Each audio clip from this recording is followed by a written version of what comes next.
কথায় আছে গান বাজনা মতিচুর, তিন নিয়ে বিষ্ণুপুর। পশ্চিমবঙ্গের বাঁকুড়া জেলার এই মন্দির নগরী বিষ্ণুপুরের লোককথার সাথে যুক্ত হয়ে গেছে এই মতিচুর নামক মিষ্টিটি। সম্প্রতি এই মিষ্টির ভাগ্যে জুটেছে জিআই ট্যাগ। কিন্তু কেন এই মিষ্টি নিয়ে এত হইচই? কি আছে এর মধ্যে? কোন অজানা ইতিহাস লুকিয়ে রয়েছে এই মতিচুরের গল্পের আড়ালে? আজকের ভিডিওতে আমরা জেনে নেব সেই সমস্ত কথা। তবে ভিডিও শুরু করার আগে এই চ্যানেলে যারা নতুন তারা চটপট চ্যানেলটিকে সাবস্ক্রাইব করে নিন। যদিও মতিচুর প্রসঙ্গের সঙ্গে রবীন্দ্রনাথ ঠাকুরের একটি চিন্তা জড়িয়ে রয়েছে।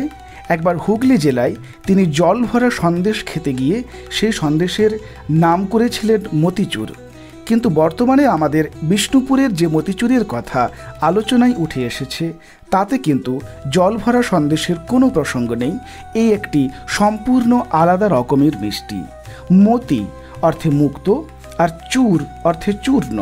চূর্ণ বিচূর্ণ মুক্তোর মতো, যা চকচকে আর হালকা, তাই তো মতিচুর। বিষ্ণুপুরের ঐতিহ্যের শরিক এই মতিচুর জিআই তকমা পেয়েছে খুব সম্প্রতি। তাই ধারণা করা হচ্ছে দেশের গণ্ডি ছাড়িয়ে আগামী দিনে হয়তো এই মিষ্টি জায়গা করে নেবে বিশ্বের বিভিন্ন প্রান্তে। তবে এর সঙ্গে জড়িয়ে রয়েছে যে ইতিহাস, সেই ইতিহাস বলে ৪৯তম মল্লরাজ বীর হাম্বিরের শাসনকালে অর্থাৎ ১৫৬৫ থেকে ১৬২০ খ্রিস্টাব্দের মধ্যে বিষ্ণুপুরের পথে চুরি যাওয়া একগুচ্ছ বৈষ্ণব পুঁথির খোঁজে বিষ্ণুপুরে আসেন শ্রীনিবাস আচার্য, নরোত্তম দাস এবং শ্যামানন্দ। পরে বীর হাম্বির শ্রীনিবাসের শিষ্যত্ব গ্রহণ করেন। গোটা মল্লভূম জুড়ে বৈষ্ণব ধর্মের প্রচার শুরু হয়। এই বীর হাম্বিরই বৃন্দাবন থেকে নিয়ে আসেন সেইখানকার বিখ্যাত মতিচুর মিষ্টি। বিষ্ণুপুরের রাজপ্রাসাদে শাস্ত্রীয় সঙ্গীতের আসরে গুণীদের আপ্যায়নেও থাকত এই মিষ্টান্ন। শুনলেন বিষ্ণুপুরের মতিচুর মিষ্টির ইতিহাসের কথা। এবারে আসা যাক কোন কোন উপাদান নিয়ে তৈরি হয় এই মিষ্টান্ন। স্থানীয় কারিগরেরা স্থানীয় জঙ্গল থেকে পিয়ালের বীজ সংগ্রহ করে নানা পদ্ধতির মাধ্যমে বেসন তৈরি করে এবং সেই বেসন থেকেই বানানো হয় মতিচুর। ধীরে ধীরে বিষ্ণুপুর ঘরানার শাস্ত্রীয় সঙ্গীতের সঙ্গে একাত্ম হয়ে যায় এই মতিচুরের ঘ্রাণ। বিষ্ণুপুরের ঐতিহ্যের অবিচ্ছেদ্য অঙ্গ হয়ে ওঠে তা।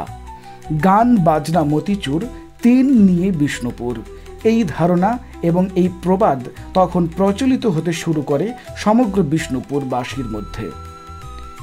বিষ্ণুপুর মিষ্টান্ন ব্যবসায়ী কল্যাণ সমিতির মতিচুরের জিআই ট্যাগের জন্য দীর্ঘদিন ধরে আন্দোলন করেছিলেন এবং সেই আন্দোলনের ফলেই জিআই ট্যাগ জুটেছে এই মিষ্টির ভাগ্যে।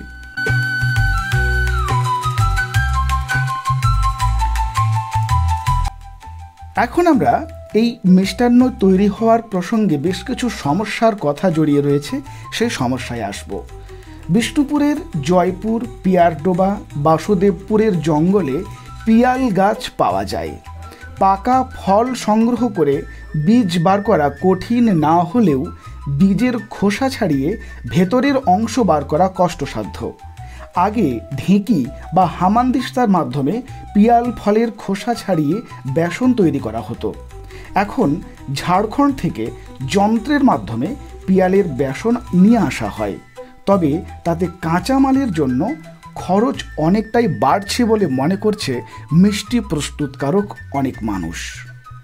তো আপনি যদি কখনো এই মিষ্টি খেয়েছেন তাহলে এই মিষ্টির কেমন লেগেছে আপনাদের, তার স্বাদ কেমন, সেটি কমেন্ট বক্সে কমেন্ট করে জানান। সঙ্গে জানান আপনার অনুভূতি। ভিডিওটি শেষ পর্যন্ত দেখার জন্য অনেক অনেক ধন্যবাদ।